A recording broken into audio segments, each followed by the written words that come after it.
Welcome friends, I know it has been a while since I've posted many tutorials on here for sewing, but I wanted to take this dress out to show you because it is for someone who has some scoliosis. So there's a significant difference between the left side and the right side. So see these pins along the side of this arm side are really coming in like 3/4 of an inch, whereas on this side, they're not coming in at all.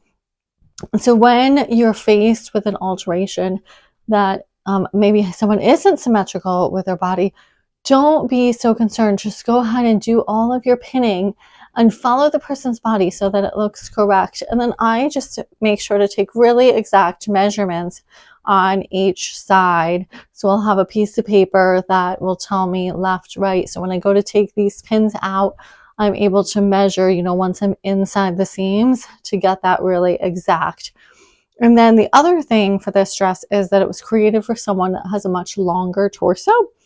So we're shortening the torso by about 1.5 inches, but there is a zipper over here in the side. So in order to shorten the torso, we're actually going to have to remove this zipper down past that waist seam and then go ahead and alter the waist and put it back together, and then we'll be good to go and reinsert the zipper also.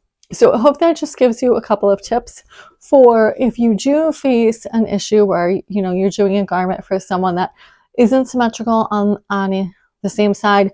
Like, recognize how big of a difference it could be and don't be shocked by that. Just go ahead and make sure that you're working with their body and following in line with those pins that you've already done. So as we say in the sewing world, really trust the pinning when you're altering. And if you've done a good job taking the measurements, pinning it on somebody's body, trust those pins. Thank you for watching. You can shop tutorials and classes on my website, naomifeda.net. Be sure to like and subscribe. And as always, may God sow his love into your heart today.